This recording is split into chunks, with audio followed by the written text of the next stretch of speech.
Hello, guys, and welcome back. Today, I'm going to be talking about the rivalry that is Crystal Palace against Brighton. Today, or rather yesterday, as recording this, the game was held at the Amex Stadium down in Brighton. So it was an away fixture for us, but also it was a game that had a lot of players out. Obviously, we've got players currently at AFCON, and we also had um, Butland in goal, which was a surprise for me. I thought that we would have Gaeta in goal, but as it turned out, it was a good decision, I think, from Vieira, because Butland had one of the best games I think he's had for us so far since he's been here. But let's have a quick look at the lineup first. We had, as I said, Butland in goal, Mitchell, Gahey, Anderson, Ward at the back, the usual setup at the back there now. Will Hughes, Jeffrey Schlupp, Conor Gallagher in the middle, and Lacey, Edouard, and Ezzy up front. So it was a strong team that we put out. I think it was probably uh, one of the strongest teams on paper you would probably think of. Ezzy at the front, but up with Edouard and Lacey, Gallagher, Schlupp probably the only, I would say, weaker link in the middle there. Obviously, you'd really want to have Jimmy Mack in the middle there or something like that, or Kayute. But certainly it looked like a very strong team. And of course, on the bench we had the usual numbers and the usual players out there on the bench. We had Mateta. We had Raksaki on the bench, which was good. Riedewald and Ferguson and Kelly, Benteke, Clyde, Mateta, Gisa, and Milivojevic. And it was one of those games where there's always a lot of tension, always a lot of things going on when you're playing Brighton for Palace, and it's always a high stakes game, even though in the grand scheme of things it's not high stakes in terms of where we are in the league, but in terms of pride and bragging rights and things like that, it's a huge game for Palace fans and for Brighton fans, I'm sure.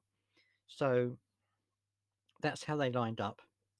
And in terms of the game itself, it was a little bit. It wasn't our best performance, I have to be honest with you. When you're talking about um, games this season, I think it's probably one of the poorest first halves we've had for a long time. Uh, just because from we didn't get a lot from the first half at all. We were trying to play the way we always play, and we do play very good, very attractive football. But Brighton, I think, yesterday had the measure of us, certainly in the first half. They were doing what a lot of teams have done that have caused us problems this season, and that is high pressing. They pressed from the very beginning of our forward play right the way to the end. So as soon as Ward or Mitchell or um, you know any of the defensive players, as soon as they got hold of the ball, there was a Brighton player in their face, stopping us from playing out from the back, stopping us from gaining a bit of momentum going forward. I noticed it specifically with Gallagher. As soon as Gallagher got the ball, there was at least one player on him, and it neutralizes our ability to look up, find a pass, and make the pass. We had to pass fast. We had to be really quick, and at times that meant that we were giving the ball away. I think Ward was quite shaky in the first half, in particular. I think that I don't know what it was, but he obviously wasn't given much time on the ball, but he's used to that. I don't know what it was yesterday, but he just didn't seem to be on his usual form, and he gave him away balls and things like that, and he gave away a silly. He tried to head it across to I think it was Gay. I think it was to Mitchell, and it fell to a Brighton player who almost got a goal in the first half, but it was Jack Butland who made a fantastic save to deny him. That was a mistake, and I think he didn't have his best game yesterday. Let's just say, but he is a quality player. He's an experienced player, and I think that everyone has a bad day. I think this was just one of those days for him.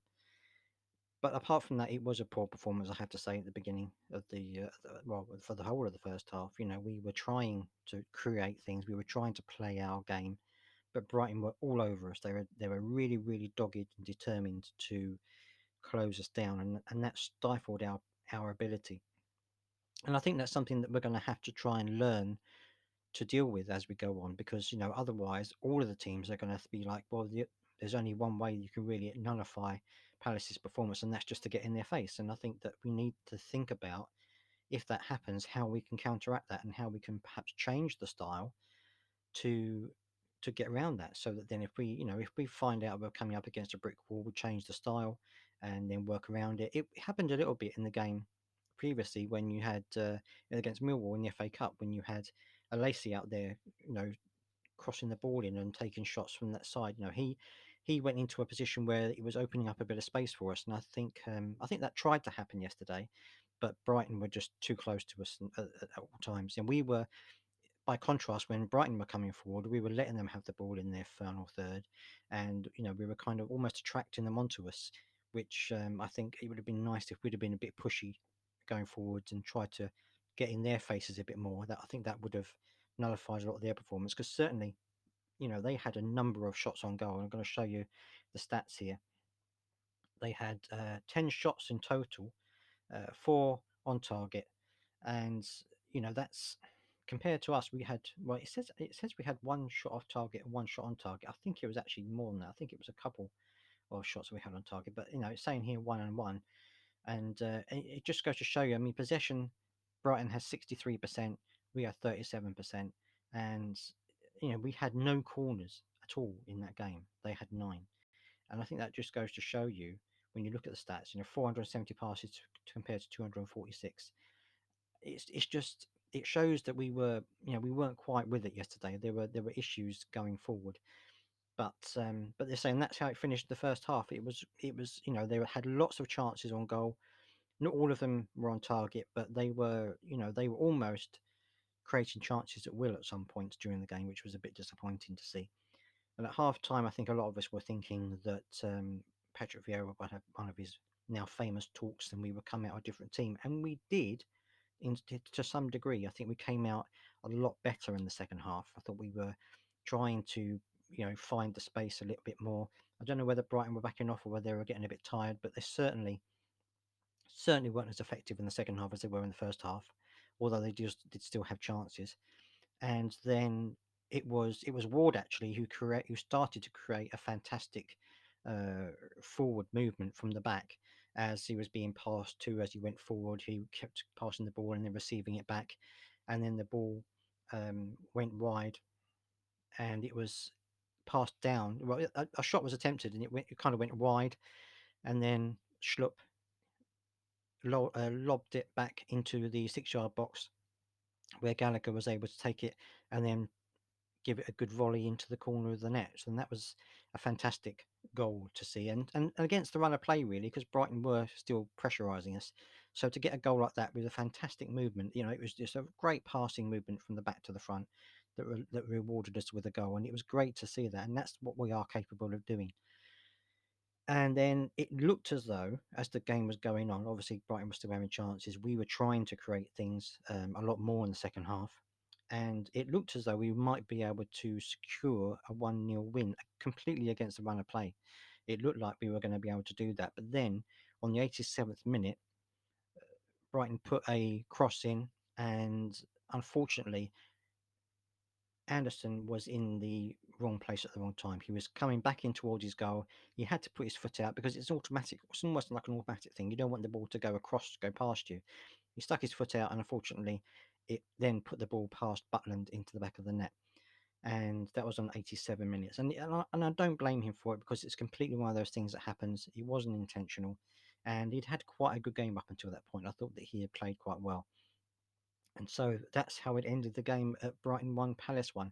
I think it could have easily been 2 or 3-0, or 2 or 3-1. Could have been more if Brighton weren't necessarily the best at finishing, and our back four were really quite good at times in being resolute and withstanding the Brighton pressure. I've mentioned Wardle already, who had wasn't having his best day. I think Anderson played well. Gahey was very good again. He played well. Mitchell didn't have his best game, I didn't think, but he was good. He was trying his best to try and keep the Brighton forwards at bay.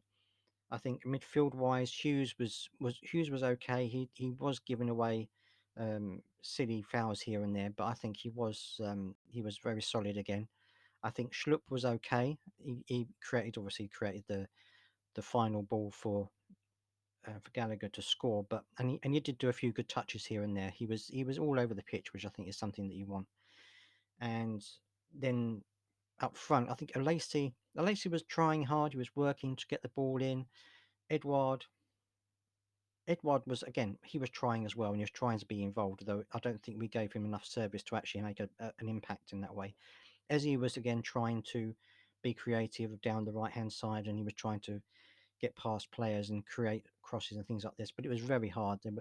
Brighton were working very hard to keep us at bay, and for most of the game, I think they managed to do that. Unfortunately, in terms of subs, we had Milivojevic came on at some point, and also we had Jean-Philippe Mateta and Christian Benteke came on towards the end.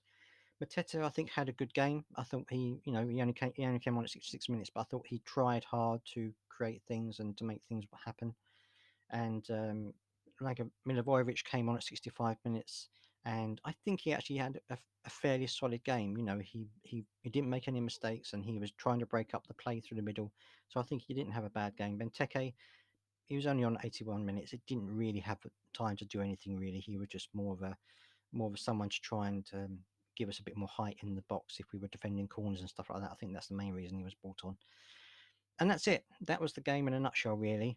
I think it was one of those games that we just have to put behind us and move on. I hope that you enjoyed the game if you were there or if you watched it.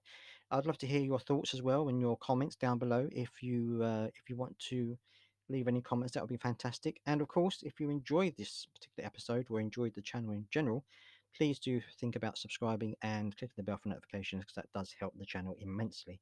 Thank you for joining me, and until next time, bye bye.